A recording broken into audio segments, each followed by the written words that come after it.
সুপ্রভাত। আজ 8ই ফেব্রুয়ারি। বিশিষ্ট বাঙালি সঙ্গীতস্রষ্টা, কবি, নাট্যকার, ঔপন্যাসিক, নাট্য পরিচালক ও নট গিরিশচন্দ্র ঘোষের প্রয়াণ দিবস।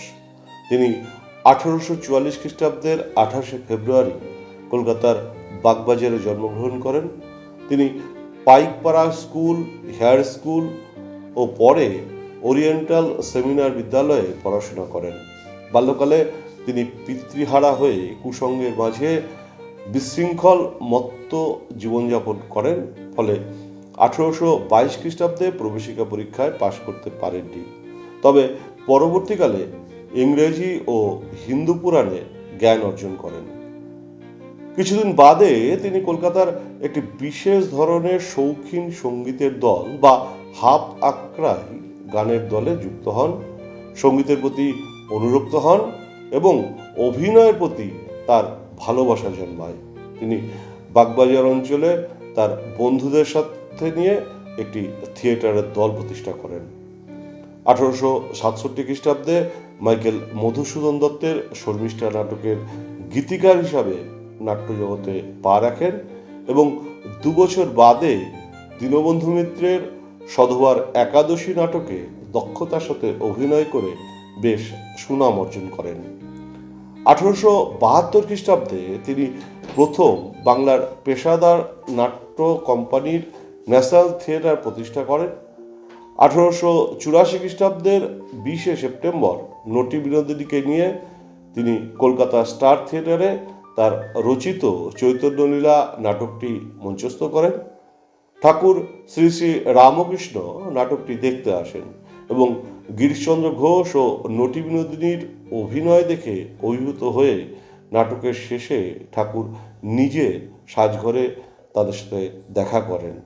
তাদের সাক্ষাতের সময় তিনি থিয়েটার ছেড়ে দিতে চাইলে শ্রী শ্রী ঠাকুর বলেন, থিয়েটারে লোকশিক্ষে হয়, দেখ দেখি কত লোক এসেছে তোর চৈতন্যলীলা দেখতে। তারপর তারা দুজনেই ঠাকুর শ্রী শ্রী রামকৃষ্ণ পরমহংসদেবের শিষ্যত্ব গ্রহণ করেন। তিনি কুখ্যাত মদ্যপ ও স্বেচ্ছাচারী ছিলেন, তা সত্ত্বেও শ্রী শ্রী ঠাকুরের অন্যতম অন্তরঙ্গ শিষ্যে পরিণত হন। শ্রী শ্রী রামকৃষ্ণ কথামৃত গ্রন্থে উল্লেখিত হয়েছে কিভাবে ঠাকুর শ্রী শ্রী রামকৃষ্ণের সংস্পর্শে এসে তাঁর নৈতিক পরিবর্তন ঘটে এবং তিনি শ্রী শ্রী ঠাকুরের ঘনিষ্ঠতম শিষ্য হয়ে ওঠেন।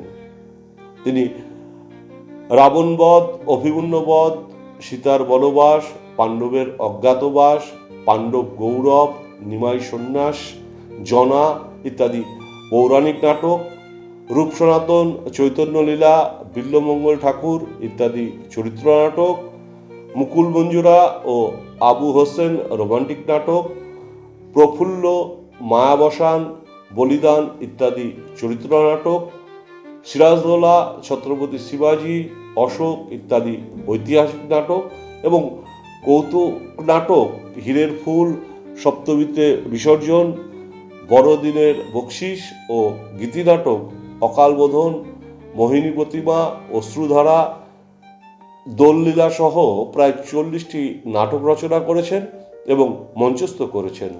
এছাড়াও তিনি কপালকুণ্ডলা, বিষবৃক্ষ, দুর্গেশনন্দিনী, যমালয়ে জীবন্ত মানুষ, চোখের বালি ইত্যাদি গল্প, উপন্যাস ও কাব্যের নাট্যরূপ দিয়েছেন। তিনি 1877 খ্রিস্টাব্দে মেঘনাদবধ কাব্যে রামচন্দ্র ও মেঘনাদ উভয় ক্ষেত্রে অভিনয়ের জন্য সাধারণী পত্রিকার সম্পাদক অক্ষয়চন্দ্র সরকার তাকে বঙ্গের গ্যারিক আখ্যায় ভূষিত করেন। 1912 খ্রিস্টাব্দের আজকের দিনে বাংলা থিয়েটারের স্বর্ণযুগের স্রষ্টা গিরিশচন্দ্র ঘোষ কলকাতায় পরলোক গমন করেন। তিরোধান দিবসে মহান অভিনেতা ও নাট্যকারকে জানাই বিনম্র শ্রদ্ধা ও আজকের দিনটি যে সকল উজ্জ্বল তারকা স্মরণ করে রেখেছেন তাদেরও জানাই সশ্রদ্ধ প্রণাম। আমার প্রতিদিনের শ্রোতা বন্ধুদের জানাই আন্তরিক ধন্যবাদ। নমস্কার।